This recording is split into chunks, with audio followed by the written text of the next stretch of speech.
Welcome to the Calm Analytics channel. I'm Boris Tizenghausen. Today is November 8th, and there are a lot of important news stories.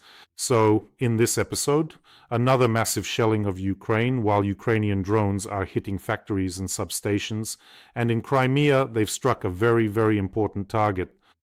Maduro, the Venezuelan dictator, is ready to flee and is asking for a deal with Trump. In Russia, they've decided to raise taxes and duties even further. The treasury is empty, my lord.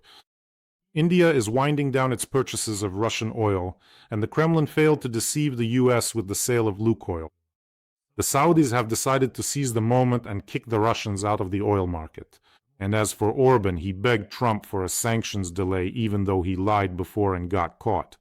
All this and more in today's episode. There will be lots of interesting things, including a very, very curious excursion into history. If this is your first time on this channel, subscribe to the channel. Subscribe so you don't miss future episodes. Last night, there was another massive shelling of Ukraine. Once again, the targets were energy facilities. The attackers used 450 attack drones, actually a bit more this time, and about 45 missiles, including an unusually high number of Kinzhal aeroballistic missiles, were launched. That is 7 of them in Dnipro. When an apartment building was hit, unfortunately, there are casualties. 2 people were killed and 14 injured. My sincere condolences to those who lost loved ones, and I wish a speedy recovery to those who were injured. In Ukraine, by the way, Donald Trump recently said that sometimes countries need to let off steam before signing a peace agreement. This is what he calls letting off steam, letting Putin kill more Ukrainians. Why make such analogies with boxing matches or hockey games, where a boxing match is essentially a fight by mutual consent between the participants? Ukraine never wanted to fight anyone. But Ukraine is proving that evil should not go unpunished. And it is proving and showing that you can fight even against an opponent much bigger than yourself. And now the Russians are getting hit back in return, including long-range drones from the main intelligence directorate, HUR, of Ukraine, which on Thursday struck a petrochemical plant in Sterlitamak. Details have now emerged. The strike itself took place on Thursday. This was a repeat attack. And when I studied the map of this plant, the Sterlitamak petrochemical plant is just enormous. You could walk 3 kilometers just to get across the whole facility. And the strike hit a very, very important workshop. Workshop number 1. Among other things, it produces additives for aviation fuel. By the way, locals immediately started messaging the plant, saying they had relatives on shift and asking if they were okay, to which the plant management began replying that everything was fine. Only debris from the downed drone hit the workshop. As you know, according to the Russian authorities, Ukrainian drones never hit their targets. Only their debris can hit the target. But again, that's according to the Russian authorities. Sometimes a drone fragment hitting the target can simply take out half the plant or an entire workshop, as happened recently at another military factory.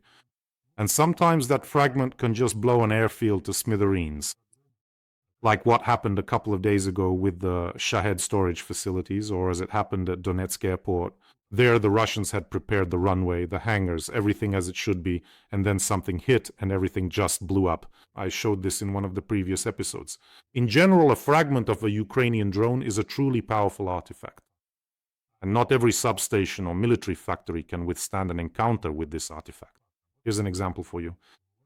Just last night there was a strike on the Balashevskaya substation, 500 kilowatts, a serious and key transit hub in the power system, which connects the capacities of the Volzhskaya hydroelectric power station and the central region of Russia.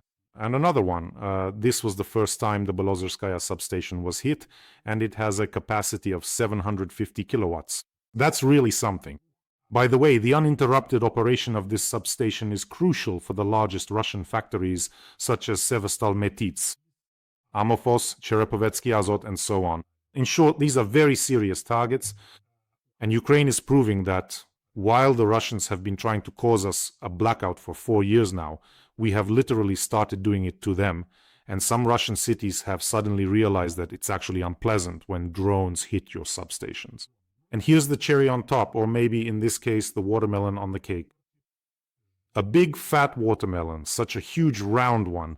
The drones came, hit, and burned an S-400 Triumph. I mean, that's just an incredible target. An S-400 Triumph launcher near the village of Uitnoi, which is near Jankoi in my native Crimea.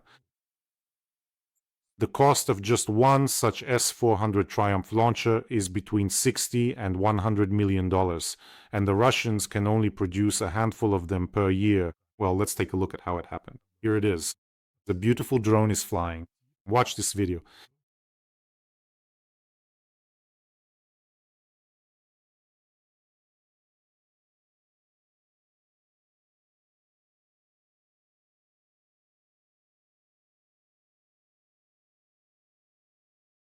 Good evening, as they say, S-400 Triumph. Wonderful, a perfect target. By the way, friends, I want to sincerely thank you. We literally raised the funds for Ivan, call-signed Pastor, in just 2 days. He wrote to me today that the vehicle will be with them in just a few days. Words of gratitude? I told him, Ivan, don't worry, everything's great. We're happy that we can help people like you who are defending Ukraine on the front lines. And every time, friends, I'm amazed at how awesome you all are, really. You're doing a fantastic job, and it's incredible that we can do so many good deeds and contribute to Ukraine's victory. Thank you from the bottom of my heart. Ivan sent me a message, and I just can't help but read it. Thank you so much. Thank you for the work you do for everyone. This is exactly what inspires us to keep doing the work that we do. Nothing is as inspiring as people from all over the world supporting common sense and goodness, which will eventually triumph over evil. All of you who help us are just as much heroes to us as we are to you, wrote Ivan, whose call sign is Pastor. Let me remind you, his call sign is not just for show. Ivan is a real pastor at one of the churches. And when the occupier came to his Kharkiv region, he took up arms and went to defend Ukraine. Ivan wrote this to me when the fundraising campaign hadn't been fully closed yet. There was just a little bit left to go. He said, well, we'll somehow manage on our own and so on. You know, like most of our defenders, he is a very modest person. He never asks for anything extra. When they can cover things themselves, they do without asking for help. But when the amount becomes completely unaffordable for them, that's when they reach out. And even then, it's not them, not our soldiers, who reach out. In 90% of cases, it's their friends who contact us because the soldiers themselves feel awkward asking for help. They're embarrassed. I just know that vehicles at the front, well, I've learned this after talking to people, since together we've already raised funds for more than one vehicle and for tires as well. Vehicles at the front mean fuel, and with winter approaching, you need good tires to get out of the mud quickly. Tire sets there just fly off the shelves like hotcakes, because imagine all the roads are littered with shrapnel, debris, you name it. God forbid they hit a mine too. So I think, even though we've practically finished raising funds for them, Ivan says today I'll be wrapping everything up. I haven't told him this yet, but let's add a bit more for fuel and tires. I'm sure that at the front, Ivan and his comrades always need it. They'll always find something to spend it on, and this way they won't have to keep asking or covering things themselves for a while. So, the link to the previous fundraiser is in the description of this video. I'll leave it there. Vanya doesn't know about this yet. It'll be a surprise for them. However much we add, that's how much will go toward fuel and tires. I think they'll find a use for it. Once again, I want to say a huge thank you to you, my friends, both from me personally and from our soldiers. You are truly awesome. The link to the fundraiser is in the description. As usual, there are mono, private, and PayPal options for those who want to help from abroad. Or there's a QR code here if that's more convenient for you. Now on to international news. Maduro is negotiating his resignation in exchange for security guarantees from the US. Wow. Washington is discussing the possibility of a controlled departure of Nicolás Maduro from the presidency of Venezuela in exchange for personal security guarantees for him and his subordinates. According to The Atlantic, this is reported with reference to sources who are conducting business with the Caracas regime. According to their information, Maduro is considering a comfortable exile if the US grants him amnesty, cancels the reward for his arrest, and helps arrange for him to be accepted by a third country. Let me remind you, the reward is $50 million. In general, supporters of this scenario believe that the managed transition of power will, first of all, help avoid another revolution, a bloody conflict, and a split within the Venezuelan elite. Because right now, a power struggle and so on is about to break out there. This is very interesting. I'm almost certain that Putin would gladly welcome another fugitive dictator, as they say, for his collection. He already has Yanukovych and Assad there, and now Maduro will join them. Basically, collect 3 dictators for your collection and get the 4th one for free. I have a feeling that Maduro isn't exactly eager to move to Russia. That is, if his escape were truly chaotic, just lightning fast, then yes, he would probably have flown there. But only temporarily if they let him go. Why do I think Maduro isn't eager? Just look at Assad and Yanukovych. I mean, they're basically prisoners of Putin. I'm sure that the wealth they've taken out, everything, as they say, acquired through the backbreaking labor of dictatorship. First of all, it's under control, and their access to these riches is strictly regulated. Let me remind you, Yanukovych was taking out truckloads of gold and cash from Ukraine when he fled. And what about the planes? By the way, they wrote that Yanukovych got quite a hefty bill for his flights when he arrived there. In other words, the FSB wants a piece of the pie too. So, as they say, since you're on our territory, you should share some of your wealth. That's why I think Maduro isn't exactly eager to rush over there. With the billions he's accumulated from selling sanctioned oil and everything else, he could easily buy half of Cuba and move his entire army and ministers there, creating his own little Cuba with blackjack and Maduro. So I think Russia won't be his final destination when he decides to flee. And apparently Trump is putting on a lot of pressure, and very serious pressure at that. In fact, Trump has deployed the largest military force off the coast of Venezuela since 1962, but he still maintains a dialogue with Maduro. In general, in this case, Trump is very skillfully using so-called gunboat diplomacy, and in fact there's even a term for it, gunboat diplomacy. France, Germany, the US, and the UK have actively used it. When ships are positioned offshore with their guns pointed at you or there's a blockade, that's what gunboat diplomacy is. By the way, this kind of diplomacy used to be quite common. It was used in the Opium Wars and, by the way, also in resolving the Venezuelan conflict, not the current one, but there was a time when the US actually sided with Venezuela while ships from European countries were stationed off the coast. Those were the days before the beginning of the last century. That is, there was a naval blockade that lasted from 1902 to 1903. After the civil war in Venezuela, President Cipriano Castro refused to pay foreign debts owed to European citizens. So he said, I'm not going to pay you anything. And these were serious citizens. They appealed to their governments, and those governments decided to send a fleet to the shores of Venezuela. But why did the president of Venezuela behave this way, let's say so brazenly? Because he assumed that America and the American Monroe Doctrine would not allow European military intervention. But at that time, the United States intended to apply the Monroe Doctrine only in cases where Europeans seized territory in the Americas, not in every case of intervention. In short, the Monroe Doctrine is about the principles of non-interference.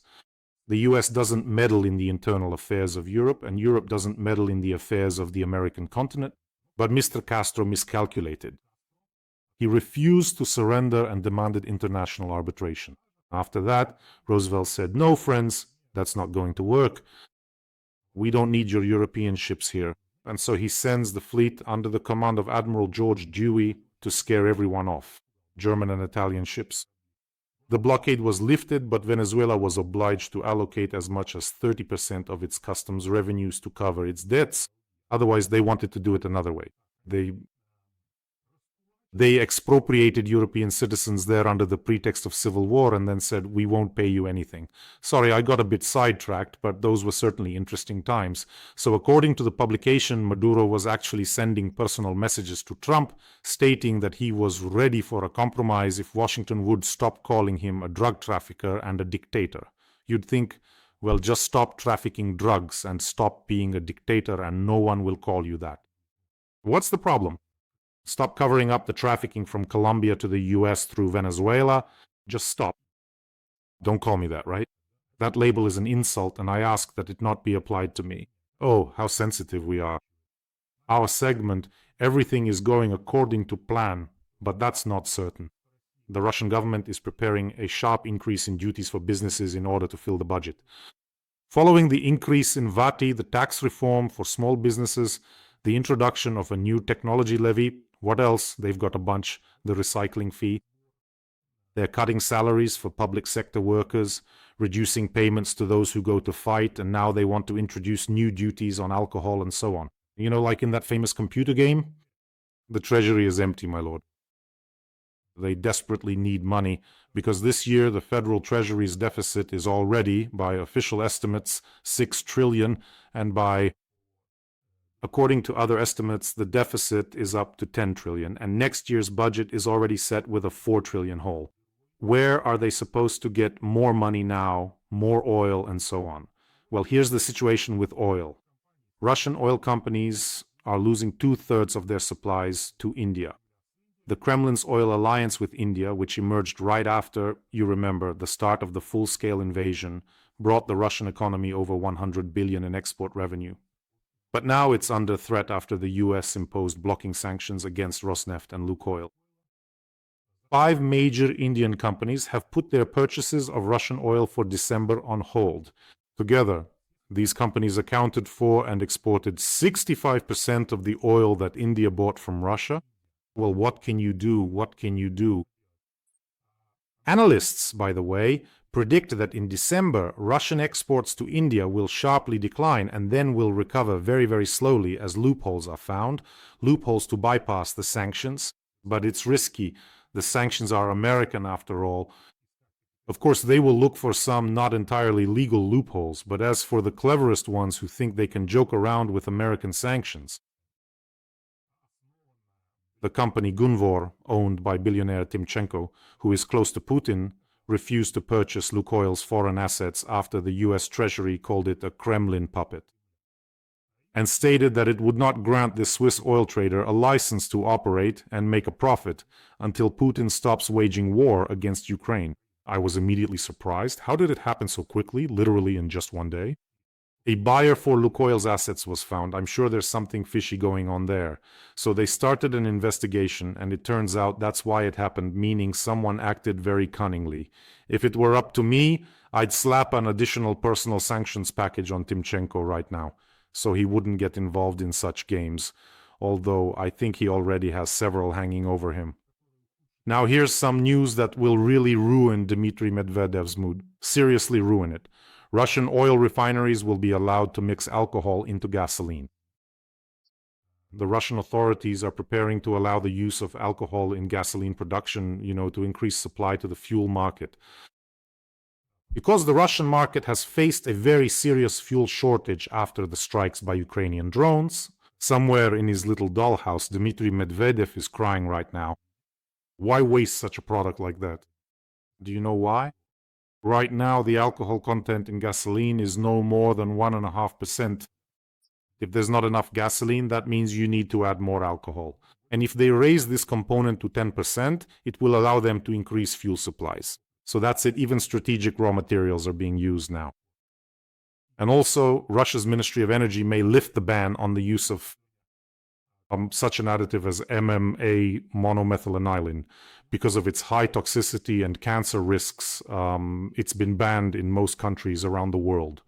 But in Russia, it was used until 2016. Then it was suspended as well.